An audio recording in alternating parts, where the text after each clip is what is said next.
자, 다음에는 교재 366쪽에 관리처분 계획을 좀 보도록 하겠습니다. 관리처분 계획. 자, 관리처분 계획.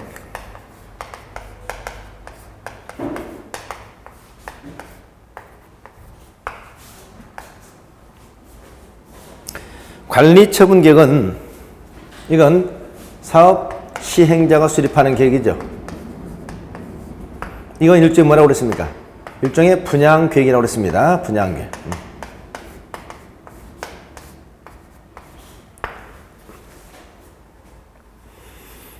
그러니까 여러분 이제 도시개발법에서 환지 계획이라는 게 나왔었잖아요. 환지 계획. 환지는 사업이 끝나고 난 다음에 땅을 어떻게 돌려주겠다는 계획이었습니다. 도시개발법에서는 단지 환지, 땅으로만 돌려줍니다만은 정비법에서는 사업이 끝나고 땅을 줄 수도 있고 건축물을 줄 수도 있고 주택을 돌려줄 수도 있죠. 그래서 환지라는 표현을 쓰지 않고 소위 환권이라는 표현을 씁니다. 이걸 우리 흔히 공용 환권이라고 그래. 환권. 권리로 바꿔준다는 얘기죠.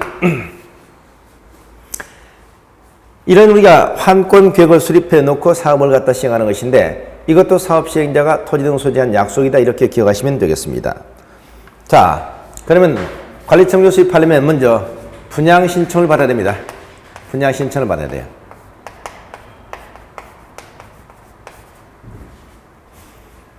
분양 신청 누가 한다? 토지 소유자라든가 또는 건축물 소유자가 하겠죠. 토지 소유나 건축물 소유자. 그러면 토지 소유자나 건축물 소유자가 분양 신청을 누구한테? 사업 시행자에게 하게 됩니다. 언제? 분양 신청 기간 내에 하죠. 분양 신청 기간 내에. 여기서 문제는 분양 신청을 하지 않는 사람도 있을 겁니다. 왜 분양 신청을 안 할까요? 우리가 분양 신청을 하게 되면 새로운 아파트 분양권이 나오기 때문에 이득을 보게 될 것이다 라고 막연하게 생각할 수는 없습니다. 종전 2008년 이전까지만 해도 서울의 상황이 그랬죠. 서울의 상황이 2008년 이전까지만 해도 분양을 받으면 한마디로 대박이었습니다. 그러다 보니까 어때요?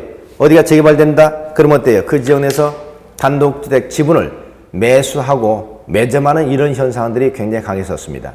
그러나 최근에는 부동산 경기가 달라지면서 재개발 재건축을 해도 추가 부담금은 늘어나고 아파트 값이 오르지 않는 이런 경향들이 많이 나오게 됐죠. 그래서 분양 신청을 하지 않는 사람도 나오게 된다는 겁니다. 그럼 만약 분양 신청을 하지 않았다든가 분양 신청을 했다가 철회한 사람, 철회. 또는 분양 신청을 하긴 했는데 분양 신청에서 분양 대상지에서 제외된 사람이 있습니다. 왜 제외됐냐? 지분이 너무 적기 때문에. 예를 들면 서울시 조례 같은 경우는 말이죠. 지분이 면적이 20제곱미터, 6평 이하이면 분양 신청을 해줘야 한다. 이런 기준을 조례에서 정해놓고 있습니다. 이런 경우는 해줄 수 없다는 얘기죠. 이런 경우는 어떻게 되겠습니까?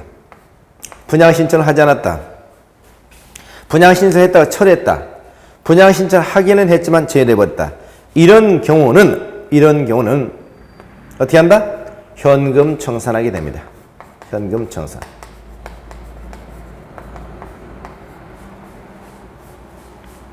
얼마 이내? 90일 내입니다.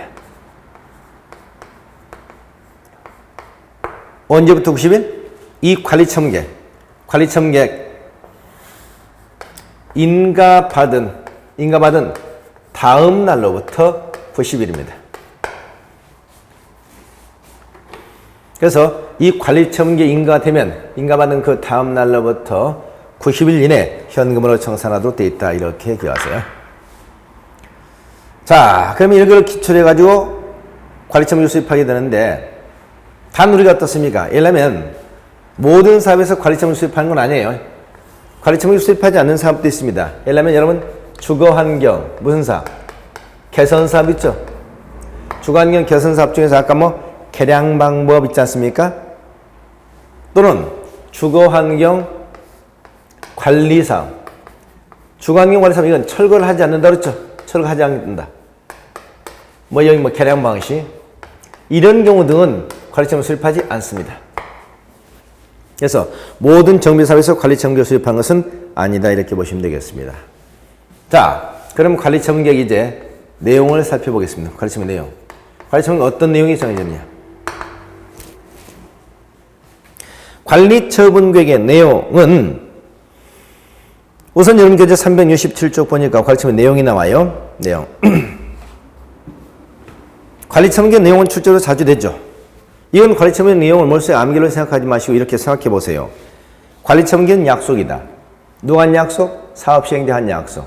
누구에게 한 약속? 여러분 토지 소유자에 하는 약속. 그러면 토지 등을 소유하고 있는 여러분 입장에서 가장 궁금해하는 내용이 무엇일까요? 여러분들이 저한테 묻고 싶은 내용이 뭡니까? 여러분이 토지 등 소유자 입장에서 알고 싶은 내용이 뭔가 이걸 머릿속에서 연상을 해보시라고요. 그러면 해답이 나올 겁니다. 그래서 제일 먼저 나온 게 뭐다? 자체 제일 뭐냐? 분양 설계잖아요. 분양 설계. 그렇죠. 이번에 재개발 사업을 한다고 그러는데 재건축 사업을 한다고 그러는데 아파트 각 동이 어떻게 배치되는 거야? 상가는 어떻게 배치되는 거야? 이런 기본적인 설계를 해야 되겠죠. 두 번째는 분양 대상자입니다. 분양 대상자. 도대체 누가 분양을 받는 거야? 나는 땅만 가지고 있는데 땅의 면적이 6평, 7평인데 분양권이 나오는 거야? 안 받는, 나오는 거야? 분양 대상자. 누가 분양하냐? 분양 대상지 주소 성명이 나옵니다. 세 번째는 뭐가 궁금할까요? 도대체 얼마에 주겠다는 것인데 분양가죠? 분양가. 네 번째는 뭐가 궁금할까요? 분양가가 나왔으면 그 다음에 뭐가 궁금하죠? 내가 가지고 있는 건축락 토지는 얼마를 쳐줄 건데 이게 이 뭐예요? 종전가입니다.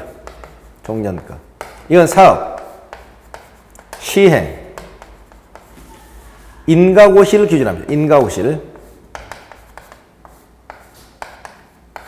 사업시 인가고시를 기준해서 여기서 소위 감정가가 나오는 거죠. 감정가. 그러면 3번은 뭐라고요? 분양가. 4번은 뭐라고요? 여러분이 갖는 종전토지나 건축물의 가격입니다. 이 분양가에서 종전가 3에서 4를 빼주면 뭐가 되겠습니까? 3에서 4를 빼주면 추가 부담금이 된다고요? 아닙니다. 계략적인 추가 부담금이라고 하면 되겠습니다. 계략적인 추가 부담금. 왜냐? 지난주에도 제가 말씀드렸습니다만 추가 부담금은 분양가에서 종전가를 그냥 빼주는 게 아니라 그렇죠. 종전가를 빼주는 게 아니라 종전가 곱하기 뭘 해서 비례율을 해준다고 그랬잖아. 비례율. 비례를 해주게 되면 이게 뭐가 나온다? 권리 가액이 나온다고 그랬죠. 권리 가액. 이 권리 가액을 분양가에서 빼주는 겁니다. 분양가가 5억이었고 내가 가지고 있던 종전토지나 건축물의 평가 금액이 3억이었다. 5억에서 3억을 뺀 2억이 추가 부담금이 되는 게 아니라 5억에서 3억 곱하기 비례율 1.2 120% 3억 곱하기 1.5니까 3억 6천 3억 6천을 빼준 1억 4천이 추가 부담금이 된다. 이렇게 말씀드렸습니다. 다섯 번째는 뭐냐? 도대체 사업비가 얼마나 들어가는데? 사업비. 그 다음에 사업비에서 내가 얼마를 부담해야 되는데 이거겠죠. 여섯 번째, 기타, 권리, 명세입니다. 소유권 이외에 기타, 권리, 명세. 기타, 권리, 명세. 그래서 먼저 분양, 설계, 분양, 대상자, 분양가, 종전가, 사업비, 기타, 권리, 명세. 기타, 권리, 명세.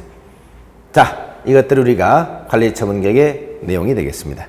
이 관리처분 내용 꼭 기억하세요. 분양 설계, 분양 대상자, 분양가, 종전가, 사업비, 기타 권리 명세. 관리처분 계획 내용 6가지 되겠습니다.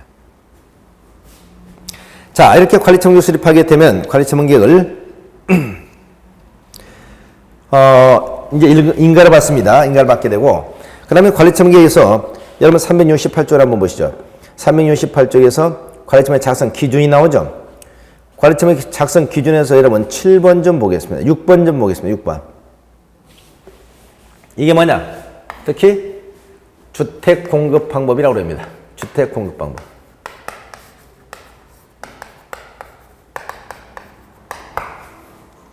여기서 주택은 어떻게 공급하느냐 말이지. 주택은 어떻게 공급하느냐. 자, 이 주택 공급 방법이 나오는데요. 이 주택 공급 방법. 자, 내가 주택을 2주택, 3주택을 가지고 있는데 2주택, 3주택을 다 줄 수 있느냐? 다 받을 수 있느냐는 거죠. 그래서 여기 보니까 1번, 6번 1세대 또는 1인이 하나 이상의 주택이나 토지를 소유한 경우 1주택을 공급한다라고 되어 있습니다. 또 같은 세대에 속하지 않은 2인 이상의 1주택이나 1토지를 공유한 경우에도 1주택만 공급한다라고 되어 있습니다. 자, 먼저 이걸 1세대 1주택 공급의 원칙이라고 얘기합니다. 1세대 1주택 공급원칙, 1세대 1주택 공급원칙. 무슨 말이냐? 1인이 또는 1세대가 1 이상의 주택이나 뭐를? 토지를 소유하고 있다는 겁니다.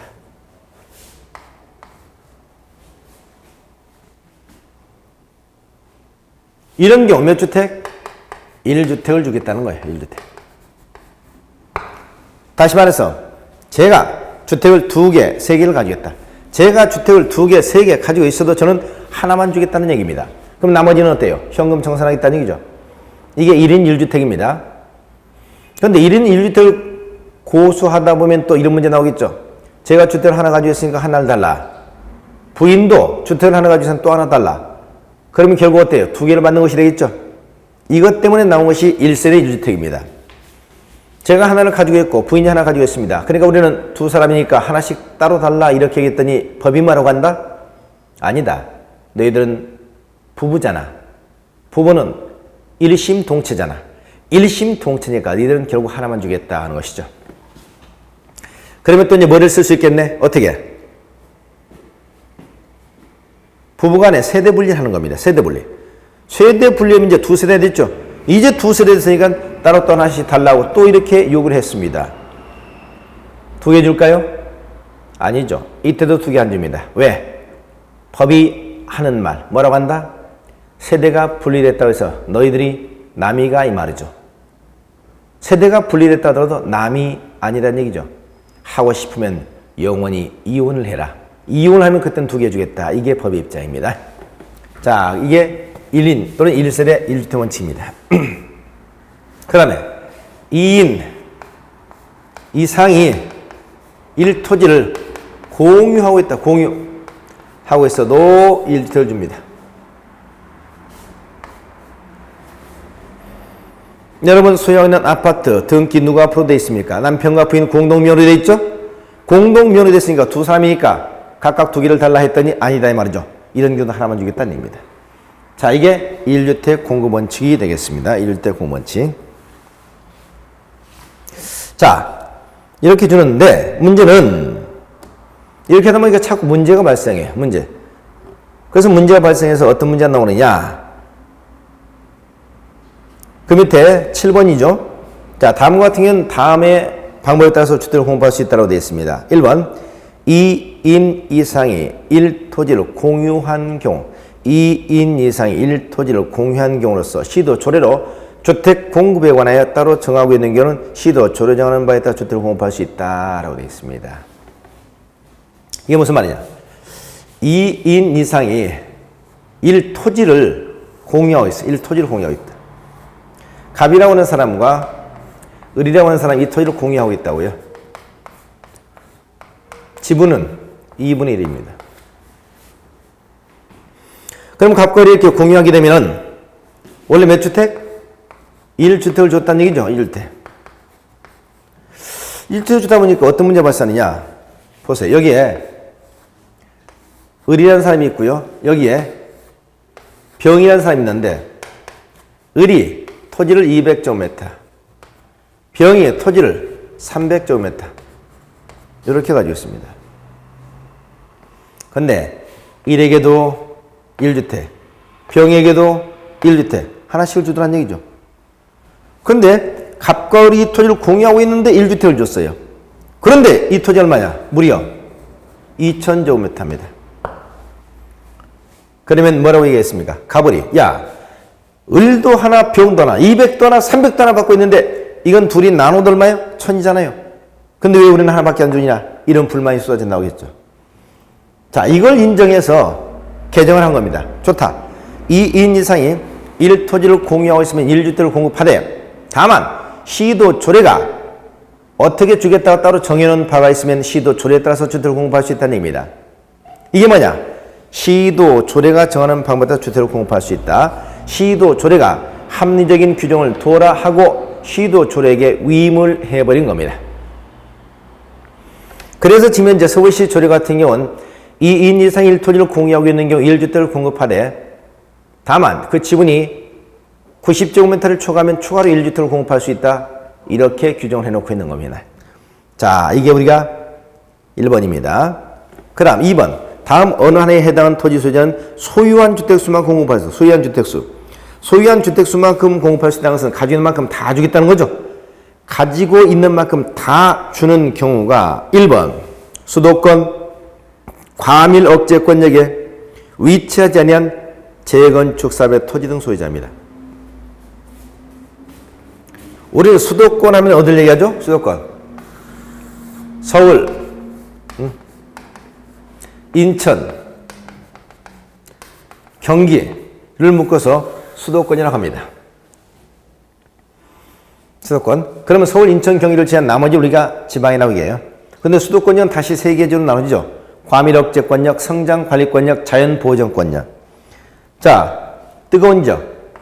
서울 전체하고, 서울 전체, 인천하고 경기도 일부 지역을 묶어서 우리가 소위 과밀억제권이라고 합니다. 이 과밀억제는 도시의 과밀을 방지해야 될 필요성이 높은 지역이기 때문에 인구 밀도가 높은 지역이고 그래서 공장이라든가 학교 등 인구 유입을 초래하는 지역을, 초래하는 시설을 철저하게 설치를 제한하고 있습니다. 그 다음에 서울의 동부지역, 서울의 동부지역. 여기를 뭐라고 하냐? 자연 보전권역이라고 합니다. 자연 보전권역. 서울의 동부지역 주로 평자 돌림 지역, 가평, 양평, 청평 같은 지역들입니다. 그 다음 나머지 지역들, 나머지 지역을 우리가 뭐하냐? 나머지 지역들 우리가 소위 성장 관리 권역이라고 합니다. 성장 관리 권역. 여기는 과밀 억제권역이라고 그래. 억제권역. 그러면 수도권의 과밀 억제권역, 서울의 과밀 억제권역만 아니라면 재건축의 경우는 가지고 있는 만큼 모두 주겠다는 겁니다. 재개발은 안 됩니다. 재건축. 그러면 과밀 억제권역을 제한 서울의 수도권의 나머지 지역들, 성장관리권역이라든가 자연보전권역이라든가 지방 같은 경우에서 재건축을 한다. 그럼 2주택을 가지고 있으면 2주택, 5주택을 해서 5주택, 10주택을 가지고 10주택을 모두 주겠다는 얘기입니다. 이게 소유한 주택수만큼 공부할 수 있다는 겁니다. 유의할 점은 재건축만 그래요. 그 다음에 2번. 근로자 숙소나 기숙사 용도죠. 근로자 숙소나 기숙사 용도로 가지고 있으면 가지고 있는 만큼 또 다 줍니다. 근로자 숙소, 기숙사 용도. 세 번째, 국가, 지방자치단체, 주택공사 등이죠. 국가라든가 지방자치단체, 주택공사 등이 주택을 소유하기 때문에 가지고 있는 만큼 또 모두 주게 됩니다. 모두 주게 된다. 이렇게 기억해 두시기 바랍니다. 그래서 소유한 주택수만큼 모두 공급할 수 있는 경우가 세 가지가 있네요. 세 가지. 과밀역적권역이 아닌 재건축사업, 근로자 숙소, 기숙사 용도, 국가, 지방자치단체, 주택공사 등 이렇게 기억하시기 바랍니다. 그럼 3번 보시죠. 종전 토지나 주택 가격 또는 전용 면적 범위 내에서 2주택을 공급할 수 있고 이 중 1주택은 주거지역면 60제곱미터 이로 해야 된다라고 되어 있죠. 자, 대단히 중요한 개정인데요. 이건 무슨 말이냐?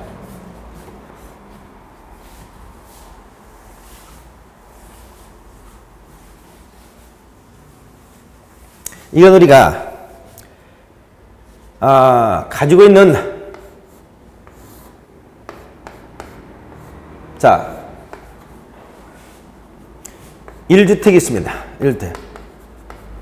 가지고 있는 것은 하나예요. 1주택.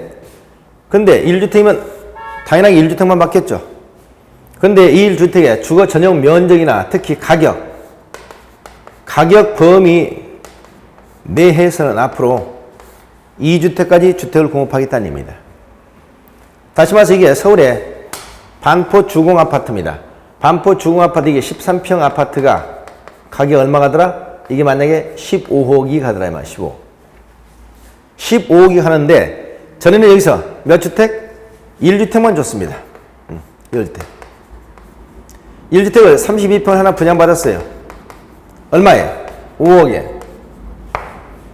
그럼 나머지 얼마? 10억. 이거 뭐가 된 거죠? 현금? 청산됩니다. 그러면 어떤 현상이 이야기될까요? 5억짜리 32평 아파트 하나 받아갖고 여기 사신 분이 주로 이제 노인분들이 되겠죠. 10억을 현금 청산 받는다고 합시다. 10억 현금 청산 받고 나면 그 다음부터 당연하게 나타나는 현상이 있겠죠. 어떤 현상? 찾아오지 않던 아들 녀석들이 갑자기 집을 찾아오기 시작합니다. 그래서 큰아들 녀석이 갑자기 사업을 한다고 그래요. 또 며느리는 어떻습니까? 갑자기 안 나타난 쌍둥이를 낳아. 손주 녀석은 갑자기 해외 유학을 간다고 복가됩니다. 이렇게 하면서 자꾸 돈을 갖다 요구하더란 말이에요. 그럼 부모님 입장에서 돈이 없어서 못 주는 거야 어쩔 수 없지만 돈이 있는데도 불구하고 안 주는 것은 나쁜 부모가 된다는 얘기죠. 그럼 부모 입장에서 자꾸 돈을 주고 하다 보면 이 돈 얼마 못 가서 전부 다 소진돼 버리게 됩니다. 자, 여러분 우리 OECD 국가 중에서 우리나라 경제 규모로 본다면 세계 10위, 11위, 수출 규모로 본다면 세계 6위까지 지금 현재 진입이 되어 있습니다. 그런데 안타깝게도 그 국가들 중에서 노후 대책이 가장 안 돼 있는 나라가 대한민국이다. 이런 통계가 나오고 있죠. 결국 어떻습니까? 올해는 한마디로 위로는 부모님들을 모시고 밑에는 자식을 갖다 무작정 우리가 부양하고 이런 세대다 보니까 자기를 위한 돈을 갖다 말을 못한 거죠. 이게 사실 안타까운 현실입니다. 그러면 여기도 마찬가지죠. 이렇게 되면은 이들이 이 5억짜리 아파트 하나 분양받아가지고 평생을 갖다 집만 쳐다보고 살 수 있겠느냐 말이죠. 이런 문제점이 발생하게 됩니다. 그래서 이 노후 대책에서 나온 제도가 바로 이겁니다. 앞으로 이 15억 범위 내에서는 2주택까지 주겠다는 겁니다. 그럼 먼저 32평 아파트 하나를 분양받아야 얼마에? 5억에. 그리고 하나를 추가로 받을 수 있는데 두 번째 받는 주택은 반드시 60제곱미터 이하야 됩니다. 60제곱미터면 전용 면적 18평, 공급 면적 23, 4평이죠. 그럼 여기서 23평 아파트를 추가적으로 하나 받는다 이 말이죠. 얼마에? 3억에. 그리고 얼마? 8억이죠? 그러면 7억 현금 청산입니다. 현금 청산. 그러면 이제 어때요? 7억 이어가지고 주고 두 주택이 남죠? 하나는 살고 하나는 전세를 내주란 얘기지. 반대로 어떻습니까? 두 부부가 살다 보니까 큰 평수 필요 없다. 23평 아파트 여기에 두 분이 거주하시고 32평 아파트를 갖다 월세를 내줘요. 그럼 서울에서 어떻습니까? 200-300 정도의 월세는 무난하게 나오겠죠. 그렇다면 어때요? 아무런 걱정 없이 평생 노후를 살아갈 수 있을 것이라는 얘기입니다. 이런 의미에서 앞으로 우리가 가지고 있는 주택, 토지 등의 가격이나 면적 범위에서는 최고 2주택까지 공급할 수 있고 그중 나머지 하나 주택은 반드시 60제곱미터 이하로 공급받아야 되고 이 주택은 얼마간? 3년간 전매할 수 없다. 추가로 받는 3년간 이것은 전매할 수 없다. 이런 규정을 두게 됩니다. 참 좋은 규정입니다. 그럼 5번 갑니다. 5번에 가면 과밀억제권역에서 투기 과열지구에 위치하지 아니한 재건축 사업에게는 최고 3주택 이하로 한제수 공급할 수 있다고 되어 있죠. 자, 이거 대단히 중요한 규정이죠. 이건 작년 2014년도 12월 19일 날 부동산 3개 법규가 통과되면서 마지막 통과됐던 내용이 바로 이겁니다. 자, 무슨 얘기냐? 지금까지 우리가 재건축이라면 아까 과밀억제권역을 제외한 지역에서는 가지고 있는 만큼 다 준다고 그랬잖아요? 그러면 서울의 과밀억제권역에서 몇 주택을 준다는 겁니까? 재건축은 1주택이었습니다. 1주택. 그런데 이제 과밀억제권역이라 하더라도 거기가 어디만 아니면 투기과열지구만 아니라면 이제는 3주택까지 공급할 수 있다는 얘기입니다. 여러분, 지금 현재 서울에 투기과열지구가 어디 있을까요? 투기과열지구. 전면 해제됐습니다. 지금 현재 서울에 투기과열지구가 없습니다. 전국 어디에도. 그래서 현재는 투기과열지구가 없어요. 그렇다면 서울에서 앞으로 재건축 사업을 한다. 그러면 최고 몇 주택까지? 3주택까지는 주택을 공급할 수 있게 됐다 하는 겁니다. 3주택까지. 이 규정이 작년 연말에 통과되면서 현재 서울의 부동산 시장이 뜨겁게 달아오르고 있죠. 재건축의 영향을 탄력을 받아서 사실 우리가 아파트 가격이 거의 9개월째 계속 오르고 있다고 얘기하고 있습니다. 자, 이겁니다. 그래서 앞으로는 우리가 원칙은 1주택을 공급하되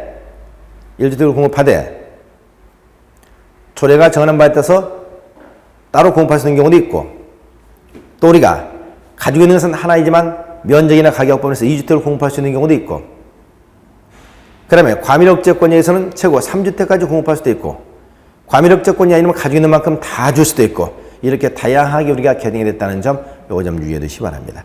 자, 이게 주택의 공급 방법입니다. 주택 공급 방법 굉장히 중요합니다. 자, 이렇게 해서 관리처분 계획이 수립이 됐습니다. 그럼 관리처분 수립이 되면 관리처분 계획 인가가 되겠죠? 그럼 관리처분 인가 고시를 하게 됩니다. 인가 고시. 그러면 고시 말씀드렸죠? 고시에서 뭐가 있다? 항상 법적 효과가 있다고 했습니다. 그 법적 효과가 뭐냐? 그 말씀을 했죠. 관리처분이 인가고시가 되면 첫째 이건 약속이라고 그랬죠. 약속이기 때문에 이건 첫째 분양 처분의 기준이 되는 겁니다. 분양 처분의 기준이 된다. 분양 처분의 기준이 된다는 것은 지금부터 뭘 취득하게 된다? 분양권을 취득하게 된다는 겁니다. 분양권을 취득하게 된다. 분양권. 그러니까 나중에 분양 처분을 할 때는 반드시 뭐에 따라서? 관리, 처분, 계획에 따라서 분양을 하는 얘기죠. 관리처분계획에 따라서. 이걸 뭐라고 하냐? 기속적 처분이라고 그래요. 기속적 처분.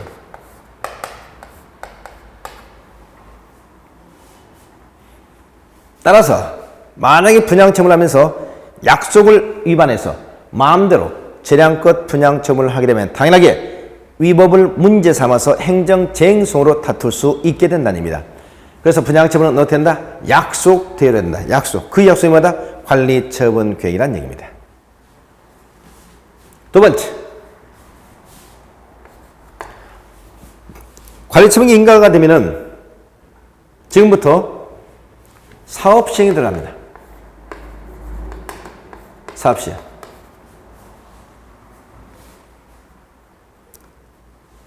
사업 시행에 들어가게 되면 건축물 철거에 들어가게 된다는 겁니다. 철거. 그러니까 건축물 철거는 원칙적으로 말이죠. 원칙적으로 관리처분계 인가 이후입니다. 인가 이후부터 여기서 철거에 들어갈 수 있는 거예요. 관리처분계 인가되기 전이라면 철거할 수가 없다는 얘기입니다. 그러나 예외가 있습니다. 예외적으로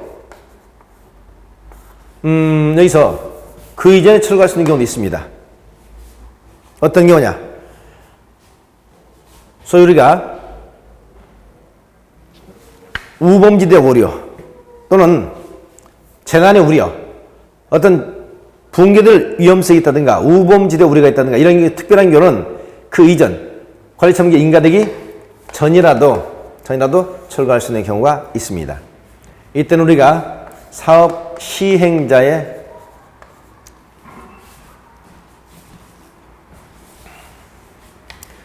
토지 등 소유자의 동의를 받아야 돼. 토지사의 동의를 받고 그 다음에 시장우색의 허가를 받아야 됩니다. 허가.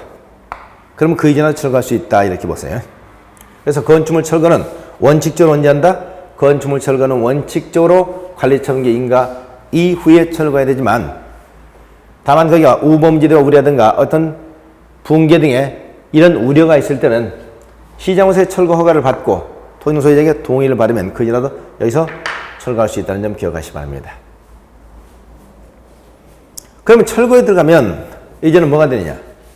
사용과 수익이 정지됩니다. 누가? 소위 지상권자 등이죠. 지상권자 등.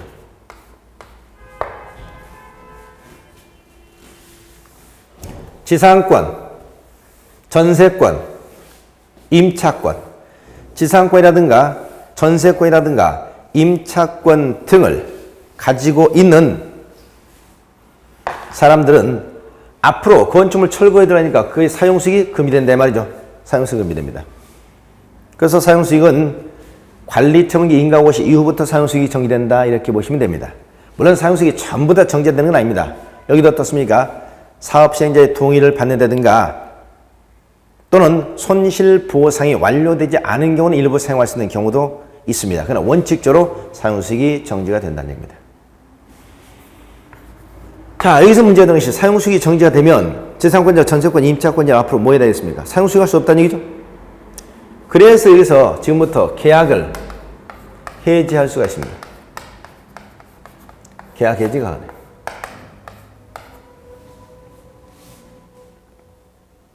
누가요? 전세권자 등이죠. 원래 전세권이라든가 임차권은 존속기간을 서로 약속했기 때문에 존속기간이 완료되기 전까지는 사실상 어떻습니까? 계약을 해지할 수 없는 거잖아요. 그런데 여기는 존속기간이 남아있음에도 불구하고 건축물 철거에 들어가게 되고 사용수익이 정지되기 때문에 여기서 지상권자, 전세권자, 임차권자들은 선택을 하셔야 됩니다. 어떤 선택을 하느냐? 첫째, 계약을 해지하고 계약 여기서 돈 받아서 떠날 것인지 아니면 계약을 해지하지 않고 그냥 버티고 있다가 잠시 다른 데 가 있다가 사업이 모두 끝나고 새로운 토지나 건축물을 받으면 나도 같이 따라서 이전할 것인지 두 가지를 선택하셔야 된다는 겁니다. 그래서 지상권자들이 계약을 해지하고 싶으면 관리처분계 인가호시 이후에 이때 계약을 해지해야 되고 만약 해지하지 않고 버티고 있었으면 사업이 모두 끝나고 따라가게 된다 하는 겁니다. 자, 그러면 여러분은 어떻게 하시겠습니까? 따라가시겠습니까? 계약을 해지하고 떠나시겠습니까? 따라가겠다고요? 떠나겠다고요? 잘 생각하셔야 됩니다. 물론 주택의 경우는 여러분이 제 집에서 전세를 살고 계신다고 합시다. 그럼 여기서 건축물 철거에 들어가요. 그럼 전세권자 당연히 계약을 해지하고 전세금 받아서 떠나셔야 되겠죠. 아무리 제가 좋다고 끝까지 따라하실 겁니까? 그건 바람직하지 못해요. 꼭 제 집에 살아야 될 역사적 사명이나 운명을 가지고 태어난 사람이 아니라면. 그래서 이런 경우는 계약을 해지하고 전세금 받아서 떠나기 좋습니다. 그러나 한편 여러분이 임차인이야. 무슨 임차인? 상가 임차인. 제가 상가 임대인입니다. 제 상가를 임대해가지고 여러분 거기서 장사를 하고 계셨다는 얘기죠. 근데 거기 장사가 잘 됐어요. 잘 됐고 또 브랜드 그 상가 이름도 어떻습니까? 많이 알려져 있어. 이런 경우는 여러분 떠나고 싶지 않을 겁니다. 이런 경우에 잠시 밖에 나가서 장사하다 들어올 테니까 나중에 제가 상가를 받으면 그때 그 집으로 다시 들어가겠습니다. 이럴 수 있다는 얘기입니다. 이 선택을 관리처분계 인가고시 이후에 하셔야 된다는 얘기입니다. 그래서 계약을 해지하려면 관리처분 인가고시 이후에 계약을 해지해야 된다는 겁니다. 계약을 해지하게 되면 뭐가 있으면서 금전, 반환, 청구권이 발생하겠죠. 금전, 반환, 청구.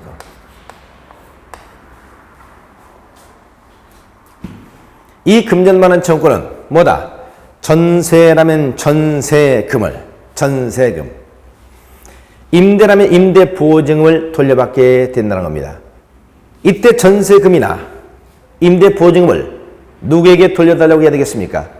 당연하게 전세라면 전세권 설정자에게, 임대라면 임대인에게 돌려달라고 해야 될 겁니다. 그런데 전세권 설정자나 임대인이 그 돈을 돌려주지 못하는 경우도 있을 겁니다. 다행히 집에 돈을 쌓아놓고 있었던 사람이라면 상관이 없겠습니다만 여기서 돌려주지 못하는 경우가 있겠죠? 그러면 왜 돌리지 못하냐? 그 돈을 받아서 이미 써버린 거야. 그 돈을 받아서 이미 써버렸다면 돌릴 수가 없죠. 이런 경우는 어떻게 하느냐? 이 돈을 누구에게? 사업 누구에게? 시행자에게 청구할 수도 있다는 거예요. 사업 시행자에게. 그러면 사업시행자가 그 돈을 먼저 돌려주고 사업시행자가 뭘 가냐? 사후적인 구상권을 행사하는 겁니다. 구상권.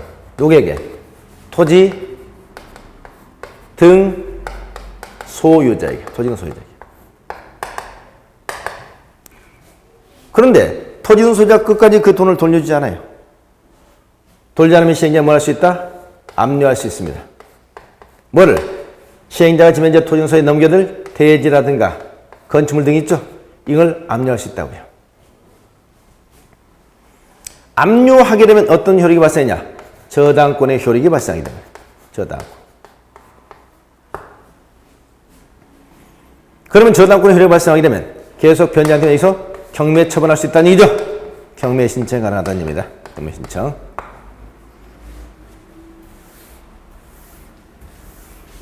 자, 이겁니다. 그래서 여기서는 지상권자, 전세권자, 임차권자가 사용 수익이 정지되기 때문에 계약을 해지할 수 있다. 계약 해지는 언제 가능하다? 관리처분이 인가고시 이후부터 가능하다. 그러면 계약 해지하게 되면 금전반환촉을 행사할 수 있다. 금전반환촉은 사업시행 행사하여야 한다가 아닙니다. 할 수 있다는 겁니다. 할 수 있다. 왜? 여기서 돈은 원래 누구한테 청구해야 되는데 당사자, 임대인이라든가 전세권 설정자에게 행사해야 되는 것이 원칙이라는 얘기입니다. 그러나 그들의 돈을 돌려주지 않고 있었던 경우는 돌려주지 못하는 현실적 어려움을 감안해서 이때는 사업시행 청구할 수 있다는 것이지 사업시행 행사하여야 한다 이런 개념은 아니다는 거 기억하세요. 그래서 사업시행자가 그 돈을 돌려주고 나면은 사업시행 토지 소유자에게 구상권을 행사하게 되고 이때 구상에 응하지 않게 되면은 거기서 대지나 건축을 압류할 수 있고 압류하게 되면 저당권의 효력이 발생하게 된다. 그래서 저당권의 효력이 발생하면 여기서 경매 신청할 수 있다는 얘기죠. 소위 의무경매 신청이 가능하다는 얘기입니다. 자, 이게 관리처분계 인가고시 효과입니다. 그래서 다시 말씀드리면 이제 여러분 토지 등 소유자 입장에서는 뭘 취득하게 된다? 여기서 소위 분양권을 취득하게 된다는 것이고요. 토지 소유자. 사업 시행자 관점에서 보면 사업 시행이 들어갈 수 있다는 것이죠. 사업 시행이 들어갈 수 있다. 지상권자, 전세권, 임차권자 입장에서 보면 사용수익이 정지되고 계약을 해지할 수 있게 된다는 겁니다. 그래서 토지 등 소유자 입장에서 보면 분양권을 취득하게 되는 것이고 사업 시행자 관점에서 보면 사업 시행에 들어갈 수 있는 것이고 그 다음에 지상권자, 전세권자 입장에서 보면 계약을 해지할 수 있는 것이다. 이렇게 보시면 되겠습니다. 자, 이게 관리처분 인가고시의 효과가 되겠네. 마지막에 369조면 공사 완료에 따른 조치가 나옵니다. 공사에 따른 조치. 그럼 공사 완료되면 어떤 조치가 하나 하냐는 얘기죠. 자, 공사가 종료됩니다. 공사 종료되면 공사 완료. 공사 완료된 말은 여기서 먼저 준공 인가를 받아요. 시장군수가 준공 인가를 해줍니다. 그리고 공사 끝났다. 공사 완료. 이 공고랑을 하게 되면 공사료 공고.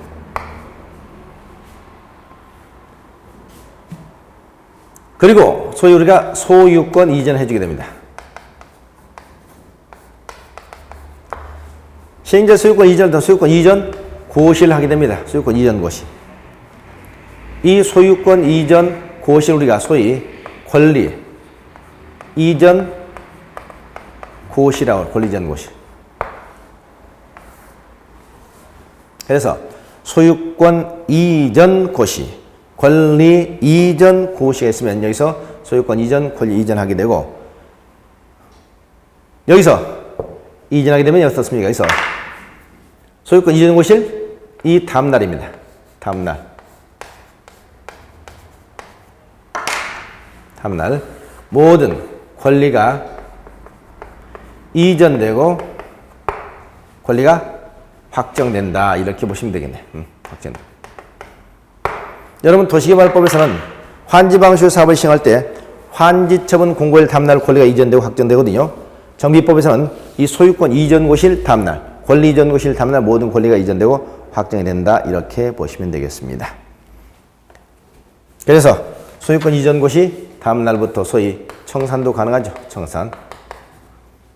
그래서 청산금을 지급하거나 징수할 수 있습니다. 소유권 이전 고시 이후부터 이때 청산금은 소멸시효가 5년입니다. 그래서 5년간 행사하면 여기서 권리는 소멸한다. 청산금은 소멸한다. 이렇게 보시면 되겠네요. 자, 이렇게 해서 도시정비법의 내용을 모두 마무리를 지었습니다. 도시정비법. 자, 이렇게 해서 정비법의 중요한 내용을 한 줄 봤는데요. 정비법은 아까 서두에서 말씀드렸듯이 정비사업 전체가 실무성 굉장히 중요한 내용이기 때문에 여러분 잘 좀 알고 계셔야 되고, 가장 중요한 것은 사업의 전반적인 절차를 잘 기억하셔야 됩니다. 사업의 전반적인 절차를 잘 기억하시면 실무에서도 많은 도움이 되실 거예요.